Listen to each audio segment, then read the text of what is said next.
everyone, it's your girl Shay here, and I'm back with another video for you guys. And I know in my last video I said I was in a bit of an anime slump, and that this video was going to be me listing the popular animes that I have started but still have yet to finish. But it seems I actually ended up finishing an actual show, or better yet, I'm going to say movie. So I actually didn't know this, but I had actually always heard that there was some inklings of another live action anime going to be produced, and it was going to be on Bleach. And I actually didn't hear anything about it, but it's actually already been released. So it's actually out on Netflix. I think it was in theaters for like a very short period of time, but now it's on Netflix. It actually showed up on Netflix starting on September 14th, so it's been out for quite a few days, and I actually ended up watching it, and I am very surprised to say that I actually enjoyed it. So as we all know, Bleach is an anime that's been out for a really long time. It probably ended maybe about a couple of years ago or so, and it was a part of the big three, which was at the time Bleach, Naruto, and also One Piece. And since Bleach has ended, it has always been inklings that there was going to be a live action anime produced, and a lot of us actually thought that it wasn't going to be very good, or we didn't have high hopes for it, considering the fact that most live action animes are not good. And I'm looking at you, Attack on Titan, and also at you, Death Note, just a little bit, and also of course Dragon Ball Evolution. But this one was actually pretty good. So it basically starts off with Ichigo meeting Rukia and him basically becoming a Soul Reaper, and from there on out, him training on how to be a Soul Reaper, then introducing Byakuya and Renji, who then come down there to basically see why Rukia gave up her powers, and then so on and so forth. Pretty much the movie pretty much only gives you the very first arc of Bleach, which is where Rukia gives Ichigo her powers and the consequences that therein causes, but it doesn't go into them entering Soul Society and things of that matter. The things that I have to say that I enjoyed about it is that, number one, the choreography for all of the fight scenes. They were fantastic. Now, you would think with a lot of the fight scenes that you've seen in other like shows or movies regarding anime or anything regarding, you know, fighting with swords or sword fighting, usually they're pretty good, but I don't know why, but for live action animes they tend to come off as very, very fake. But I have to say with this one, it was so good. The fight between Ichigo and Renji was marvelous. They even had where Renji had Zabimaru and actually ended up unleashing his Zanpakuto. And that was the kind of thing I was kind of iffy about, but they actually ended up doing it. And they did the same thing with actually having Ichigo fight Byakuya towards the end of the entire movie. And I have to say, them producing hollows and how they looked was genius. The CGI was on point, and it actually didn't come off fake like how it did with the Titans and Attack on Titan, where you were like, that's obviously someone probably in a suit. But this actually came off very, very well.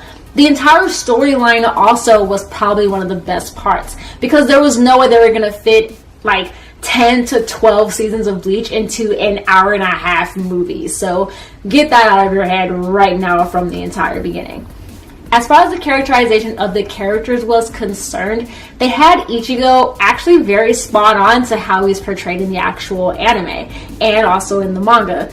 They had him where he came off as that brutish teenager that always had a little bit of a chip on his shoulder, but also have him feeling very guilty regarding the death of his mother and him feeling like he caused that death. The one thing that kind of threw me off for a minute was that when they first showed Ichigo as a little boy, he doesn't have that striking orange hair that he does when they show him as a teenager. So at first I was like, there's no way he has orange hair. Why'd they take that out at the beginning? But when they show you back in the flashback, they show a closer look of Ichigo as a little boy, you do see that there are like streaks of orange in his hair. So you're kind of like, okay, I get it. It's kind of there. But as far as Masaki is concerned, they did not have Masaki with orange hair, which of course we know is where Ichigo gets his hair from. As far as his dad is concerned, Ishin, he still comes off as the loving father, but also freaking hilarious and beating up his son at any chance he kind of gets. And of course, you also have the twins of Kareen and Yuzu. And in the movie, you could tell that they're sisters. I wouldn't necessarily say that they're twins in the movie, but you can tell that they definitely are alike.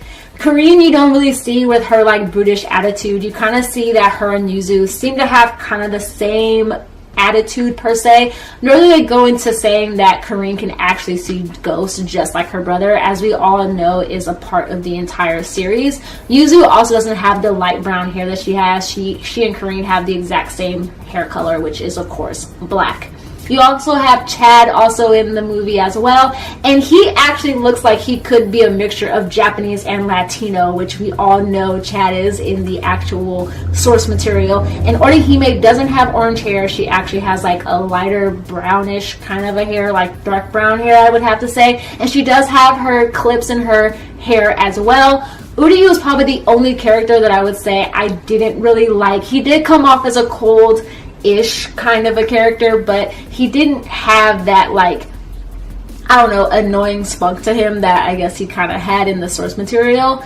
Also, of course, they didn't have a few characters in the movie, such as a few of Ichigo's friends and stuff like that, like his male friends. I think they might have had one of them in there, and there was a running joke with one of his friends that anytime something happened and they were like, I heard this happened to Ichigo, and they're like, is he okay? He would always says, oh, he's gone, he died on impact, with Ichigo coming in the room saying, I'm alive.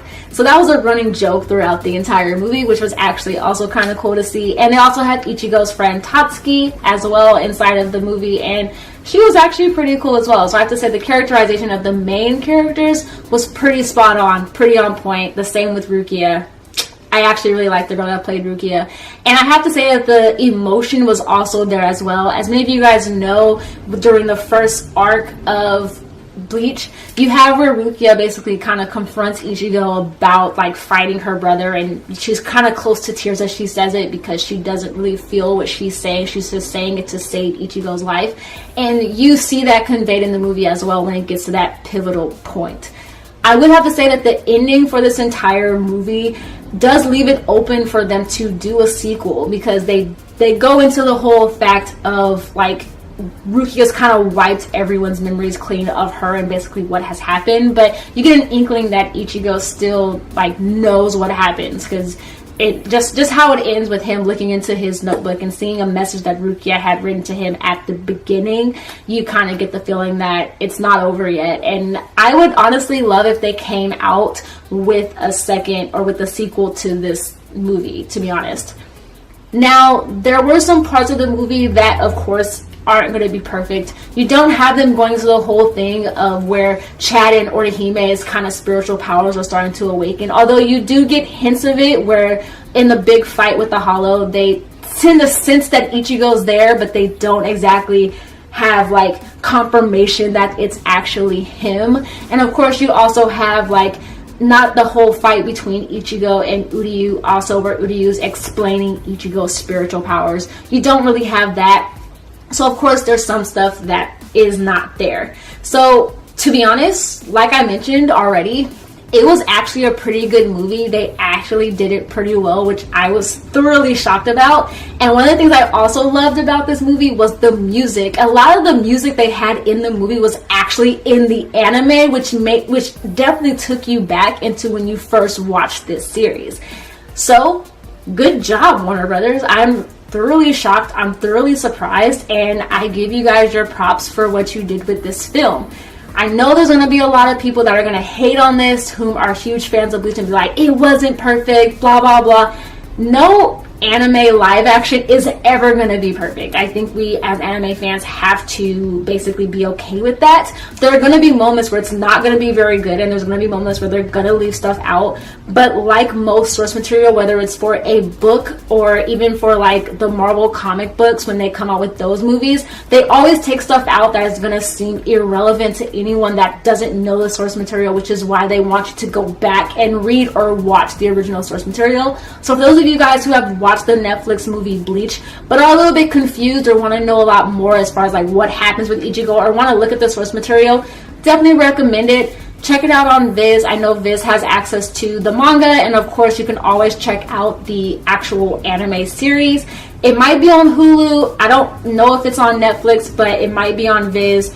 I don't really know where you can watch the Bleach anime at all at this point. Probably on Crunchyroll if you want to watch it subtitled. But I definitely recommend it. If you've came across this video and you've already watched the live action on Netflix and you want to know more, definitely suggest checking it out because there's a lot more to this entire series.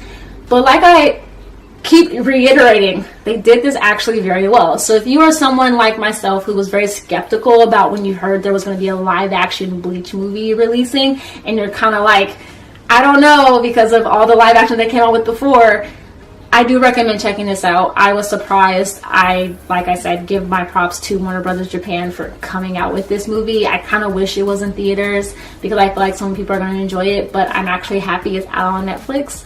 So check it out if you haven't already. I actually give this video like out of 5 stars. I probably give it like 4 stars just because there are certain aspects of it that weren't right or anything like that.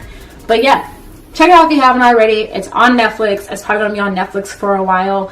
And I feel like many of you guys who are fans of Bleach are going to feel like this movie did it justice.